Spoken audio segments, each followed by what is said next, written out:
Surat cyber crime સેલે share માર્કેટમાં રોકાણ કરવાથી સારું વળતર મળશે તેવી લોભામણી લાલચ આપી લિંક દ્વારા રજીસ્ટ્રેશન કરાવી અલગ અલગ બેંક એકાઉન્ટમાં પૈસા ટ્રાન્સફર કરાવી રોકાણકારને નફો કે પોતે રોકેલા પૈસા પરત ન આપી ઠગાઈ કરતા બે આરોપીની ધરપકડ કરીને કાયદેસરની કાર્યવાહી હાથ ધરવામાં આવી છે।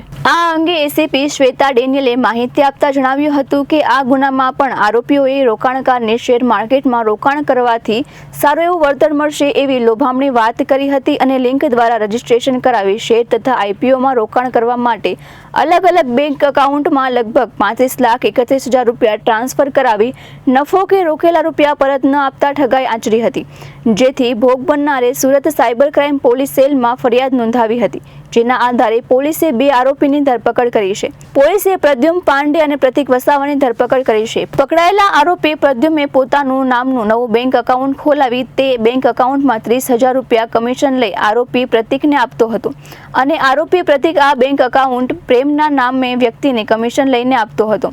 આ ગુનામાં તારીખ 2/4/2024 થી 11/6/2024 દરમિયાન અલગ અલગ મોબાઈલ નંબર તથા અલગ અલગ વોટ્સએપ ગ્રુપના એડમિન તથા એકાઉન્ટ ધારકોએ રોકાણકારને વોટ્સએપ પર શેર ટ્રેડિંગ કરવાથી સારું એવું વળતર મળશે તેવી લોભામણા મેસેજ કરીને વોટ્સએપ ગ્રુપમાં એડ કર્યા હતા।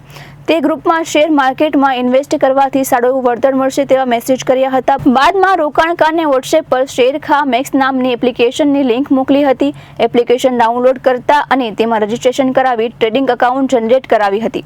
આ એપ્લિકેશનના મારફતે અલગ અલગ શેર અને આઈપીઓમાં ઇન્વેસ્ટ કરાવવાનું જણાવ્યું હતું। તેમાં રોકાણકારે અલગ અલગ બેંક એકાઉન્ટોમાં કુલ 36,55,000 રૂપિયા ટ્રાન્સફર કર્યા હતા। તેમાંથી શરૂઆતમાં નફા સાથે 1,24,000 વિડ્રો કર્યા હતા। બાદમાં 35,31,000 રૂપિયા વિડ્રો નહીં કરવા દઈ રોકાણકાર સાથે ઠગાઈ કરી હતી। પોલીસે આ ગુનામાં અલગ અલગ બેંક એકાઉન્ટમાં 4 લાખ રૂપિયા ફ્રીઝ કર્યા છે। હાલ તો આ અન્ય આરોપીઓ ગુનામાં સંડોવાયેલા છે કે કેમ તે દિશામાં તપાસ હાથ ધરી છે। પોલીસ કમિશનર શ્રી સુરત શહેર દ્વારા સાયબર ક્રાઇમ સેલને સુરત શહેરના નાગરિકોને સેફટી માટે સાયબર ક્રાઇમના ગુનાઓ અટકાવવા તથા જે ગુનાઓ નોંધાયા હોય તેમાં જે આરોપીઓ હોય તેમને ઝડપથી પકડી પાડવા સૂચના આપવામાં આવેલ।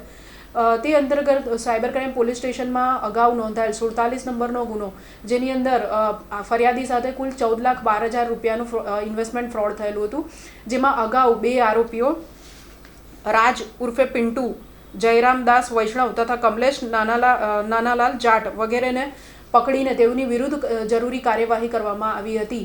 તે જ ગુનામાં આ લોકો સાથે વોન્ટેડ એવો વિમલભાઈ વલ્લભભાઈ શેલિયાની ધરપકડ સદર વોન્ટેડ આરોપીની ધરપકડ ગઈકાલે કરવામાં આવેલ છે। સદર આરોપીની આ ગુનામાં ભૂમિકા એ રીતની છે કે મૂળ જે ફરિયાદી છે તેની પાસે જે ખાતામાં ઇન્વેસ્ટમેન્ટ કરાવવામાં આવ્યું હતું એમાં જે એકાઉન્ટ વપરાયું, જેમાં રાજ અને અગાઉનો આરોપીએ કમિશન પેટે એકાઉન્ટ ભાડે લીધું હતું, તેમાં આરોપીએ પણ એ જ રીતના કમિશન લઈને લગભગ 70,000 રૂપિયા જેટલું કમિશન લઈને આગળ આ એકાઉન્ટ ભાડે આપેલું છે।